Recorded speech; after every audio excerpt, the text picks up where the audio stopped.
കേരളത്തിന്റെ രണഭൂമിയിൽ കണ്ണൂരിന്റെ ഹൃദയത്തിൽ മനുഷ്യക്കോട്ട കെട്ടി വേദിയിലും സദസ്സിലും ഇരിക്കുന്ന എന്റെ പ്രിയപ്പെട്ട സഖാക്കളെ, ഏറ്റവും അഭിമാനകരമായ എന്റെ ജീവിത മുഹൂർത്തത്തിലാണ് ഞാൻ നിൽക്കുന്നത്. ഈ ലോകത്തൊരു അവസാനത്തെ കമ്മ്യൂണിസ്റ്റുകാരി ഉണ്ടെങ്കിൽ അത് ഞാനായിരിക്കും എന്നെപ്പോഴും പറയാറുള്ള ഞാൻ കേരളത്തിന്റെ രണഭൂമിയിൽ, വിപ്ലവ ഭൂമിയിൽ, ഇന്ന് മനുഷ്യ ചങ്ങലയിൽ അല്ല മനുഷ്യക്കോട്ടയിൽ ഏറ്റവും ശക്തിയുള്ള കല്ലായി തന്നെ നിൽക്കുകയാണ്. ഒരുപാട് അഭിമാനം, ഒരുപാട് അന്തസ്. എന്നെ കേൾക്കുന്ന, നമ്മൾ ഇന്നിവിടെ കൂടിയിരിക്കുന്ന പ്രിയ സഖാക്കൾക്ക് എല്ലാവർക്കും എന്റെ വിപ്ലവാഭിവാദ്യങ്ങൾ. കാരണം എന്റെ ജീവിതത്തിന്റെ ഏറ്റവും പ്രധാനപ്പെട്ട വലിയ വെല്ലുവിളിയിലാണ് ഞാൻ നിൽക്കുന്നത്. ഇവിടെ സഖാവ് അവസാനം പറഞ്ഞു നിന്ന എവിടെ മനോരമ, എവിടെ ഏഷ്യാനെറ്റ് എന്ന് ചോദിച്ച ചോദ്യം കാര്യകാരണ സഹിതം ഇന്ത്യയുടെ സാംസ്കാരിക നിലവാരത്തിൽ, സാംസ്കാരിക മണ്ഡലങ്ങളിൽ മാധ്യമ പ്രവർത്തകർ എടുക്കേണ്ടുന്ന ഉത്തരവാദിത്തങ്ങൾ എവിടെ എന്ന് ചോദിച്ചതിനാണ് കഴിഞ്ഞ 2 മാസമായിട്ട് സൈബർ ആക്രമണം എന്ന് പറഞ്ഞ പേരിൽ ഞാൻ തെറിവിളി കേൾക്കുന്നത്. എന്താണ് നമ്മുടെ നാടിന് സംഭവിക്കുന്നത്? ഇനിയും സഹിക്കുന്ന ഒരു കേന്ദ്ര അവഗണന ഡിവൈഎഫ്ഐ ഏറ്റവും മാന്യമായാണ് ചോദിക്കുന്നത്.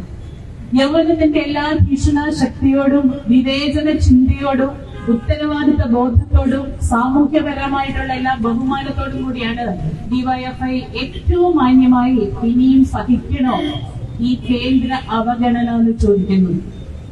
ഡിവൈഎഫ്ഐയിലുള്ള പ്രായത്തിലുള്ള മക്കളുടെ അമ്മയായിട്ട് കേരളത്തിൽ നിൽക്കുന്ന എന്നെ പോലൊരു സ്ത്രീ ഇനിയും സഹിക്കണോ ഇവിടെ ഇങ്ങനൊരു ജീവിതം എന്ന് ഇന്ത്യയിൽ നോക്കി പരിതരിച്ചു പോകുന്ന അവസ്ഥയാണുള്ളത്. 23 വയസ്സുള്ള ഒരു പെൺകുട്ടിയുടെ അമ്മ എന്നുള്ള നിലയിൽ അവൾ എന്റെ പ്രായത്തിൽ ഈ നാട് എവിടെ? അങ്ങനെ ഒരു നാടുണ്ടോ? അങ്ങനെ ഒരു ഇന്ത്യ ഉണ്ടോ?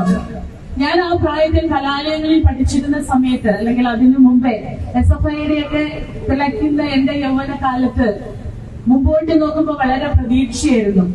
പുരോഗമനപരമായ, സാംസ്കാരികപരമായ ഏറ്റവും വലിയ മൂല്യങ്ങളോടുകൂടി, ഭൂമിയുടെ ഭൗമ മണ്ഡലത്തിൽ ഏറ്റവും അന്തസ്സോടുകൂടി ഇന്ത്യ മഹാരാജ്യ ലോകത്തിൽ എവിടെ ചെന്നാലും ഇന്ത്യക്കാരിയാണ്, ഇന്ത്യക്കാരനാണെന്ന് പറഞ്ഞുകൊണ്ട് ഏറ്റവും വലിയ മാനവശേഷിയായി, ഏറ്റവും വലിയ ബൗദ്ധിക ശേഷിയായി, ഏറ്റവും വലിയ നവോത്ഥാന മൂല്യങ്ങളുള്ള വ്യക്തികളായി ഇന്ത്യക്കാരുണ്ട് എന്നുള്ള അഭിമാന ബോധത്തോടു കൂടിയാണ് എന്റെ യൗവനം ഞാൻ കടന്നുപോയതെങ്കിൽ ഇന്ന് എന്റെ മകളുടെ യൗവനം ലോകത്തെ നോക്കുന്നത് അങ്ങനെയല്ല. ലോകത്തെ ഏറ്റവും ബൃഹത്തായ സംഘടനയുടെ നീതിബോധത്തിൽ, മൂല്യബോധത്തിൽ, മാനവികതയും മതനിരപേക്ഷയും സെക്യുലറിസവും ഫെഡറലിസവും എല്ലാ മൂല്യങ്ങളുമുള്ള ഒരു കാഴ്ചപ്പാടിന്റെ അന്തസ്സുള്ള ഒരു രേഖയുടെ അടിയിൽ ഇന്ത്യ മഹാരാജ്യം ഈ ലോകത്തിന് മുന്നിൽ ഉണ്ടെന്ന് പറയുന്ന ഇടത്ത് ഇന്ന് തിരിഞ്ഞു നോക്കുമ്പോ കഴിഞ്ഞ 10 വർഷം കൊണ്ട് നമ്മൾ പ്രതിജ്ഞയിൽ പറഞ്ഞ പോലെ, പ്രതിജ്ഞയിൽ പറഞ്ഞു 10 വർഷത്തിന്റെ വളർച്ച 100 വർഷത്തിന്റെ പിറകോട്ടുള്ള നടത്തം ഇന്ത്യയിൽ ഉണ്ടാക്കിയെന്ന് പറഞ്ഞു. മൂല്യബോധത്തിന്റെ കാര്യത്തിൽ, മാനവികതയുടെ കാര്യത്തിൽ, സഹോദരത്തിന്റെ കാര്യത്തിൽ, സമഭാവനയുടെ കാര്യത്തിൽ, സമത്വത്തിന്റെ കാര്യത്തിൽ, മനുഷ്യനെ സ്നേഹിക്കുന്ന കാര്യത്തിൽ, ആർദ്രതയുടെ കാര്യത്തിൽ എല്ലാം നമ്മൾ 100 വർഷം അക്ഷരാർത്ഥത്തിൽ പുറകോട്ട് പോയി. 1.5 നൂറ്റാണ്ടായി ഇന്ത്യ മഹാരാജ്യം നവോത്ഥാന മൂല്യങ്ങളെ കുറിച്ച് പറഞ്ഞു തുടങ്ങിയിട്ട്, 1.5 നൂറ്റാണ്ടായി ഇവിടെയുള്ള ഉച്ചനീചത്വങ്ങൾ ഇല്ലാതാക്കാൻ വേണ്ടി ഇന്ത്യ മഹാരാജ്യത്ത് സമരങ്ങൾ തുടങ്ങിയിട്ട്, 1.5 നൂറ്റാണ്ടായി ഇവിടുത്തെ വിദ്യാഭ്യാസത്തിന് വേണ്ടിയിട്ടുള്ള ഏറ്റവും നല്ല സമരങ്ങൾ ഇവിടെ നടന്നിട്ട്, 1.5 നൂറ്റാണ്ടായി സതി പോലുള്ള അനാചാരങ്ങൾ നിർത്തലാക്കാൻ വേണ്ടി ഇന്ത്യ സമരം ചെയ്തു തുടങ്ങിയിട്ട്, 1.5 നൂറ്റാണ്ടായി ഇന്ത്യയിലെ സ്ത്രീകൾ പഠിക്കണമെന്ന് ആവശ്യപ്പെട്ടു തുടങ്ങിയിട്ട്, 1.5 നൂറ്റാണ്ടായി ബഹുജാതി ബഹുസ്വരത ഉണ്ടായിരുന്ന ഇന്ത്യ മഹാരാജ്യത്ത് ജാതികളില്ലാതെ, മതങ്ങളില്ലാതെ എല്ലാ മനുഷ്യരെയും ഒരുപോലെ കാണുന്ന വലിയ മാനവികത മൂല്യമുണ്ടെന്ന് ഇന്ത്യ പറഞ്ഞു തുടങ്ങിയിട്ട് 1.5 നൂറ്റാണ്ടായി.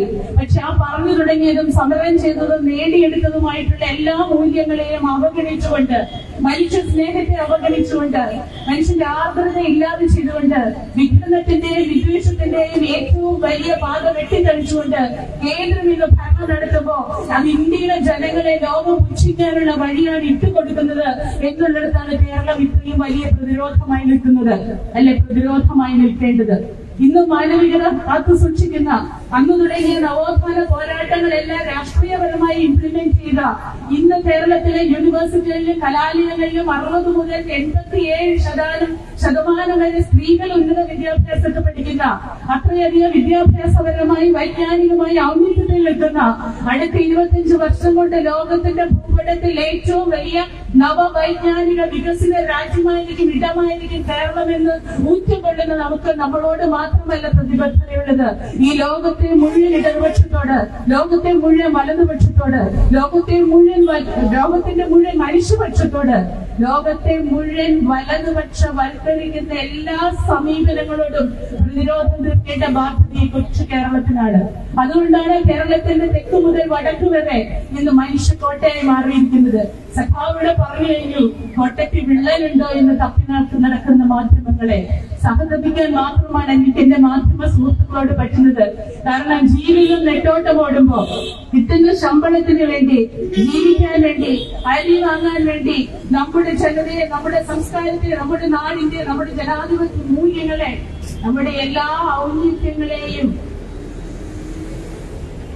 ഇല്ലാതാക്കുന്ന, ഒറ്റുകൊടുക്കുന്ന ഈ മാധ്യമ പടയെ ഇന്ന് നമ്മളുടെ ലോകം ഇല്ലായ്മ ചെയ്യുന്നുണ്ട്. നിങ്ങൾ ഓരോരുത്തരും, നമ്മൾ ഓരോരുത്തരും ഇന്നത്തെ ഒരു റിപ്പോർട്ട് വന്നിട്ടുണ്ട്, നമ്മളുടെ വിദ്യാർത്ഥികളിൽ 100% സ്മാർട്ട് ഫോണുകൾ ഉപയോഗിക്കുന്നുണ്ട്.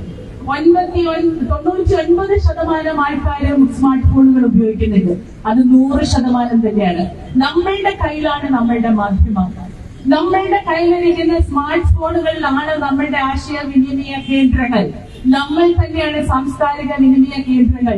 കേരളത്തിന്റെ എല്ലാ നന്മകളും മൂല്യങ്ങളും ഊട്ടിയുറപ്പിച്ചുകൊണ്ട് കേരളത്തിന്റെ ഇടത് മനസ്സിനെ, കേരളത്തിന്റെ കമ്മ്യൂണിസ്റ്റ് മനസ്സിനെ, കേരളത്തിന്റെ മനുഷ്യ സ്നേഹത്തെ, മാനവികതയെ കാത്തുരക്ഷിക്കാൻ വേണ്ടി കാരിരുമ്പ് കൊണ്ട് തീർക്കുന്ന കോട്ട പോലെ ഇന്ന് ഈ മനുഷ്യക്കോട്ട ഇവിടെ ഉയർന്നിട്ടുണ്ടെങ്കിൽ ഒരു തർക്കവും വേണ്ട മിസ്റ്റർ മോഡി. കുരുതിക്കളം തീർത്തിട്ട് ഗുജറാത്തിനെ കുരുതിക്കളമാക്കി മാറ്റിയിട്ട് അവൻ കൊലകം ചെയ്തിട്ട് അതിൽ നിന്ന് വീരനായകനായിട്ട് ഇന്ന് ഇന്ത്യ മഹാരാജ്യം ഭരിക്കുന്നുണ്ടെങ്കിൽ അവിടെ മനുഷ്യ സ്നേഹം കൊണ്ട് മറുപടി പറയാൻ ഈ കേരളം ഉണ്ടാവും എന്ന് മാത്രം പറഞ്ഞുകൊണ്ട് നിങ്ങളെ ഓരോരുത്തരെ അഭിവാദ്യം ചെയ്തു. ലാൽ സലാം.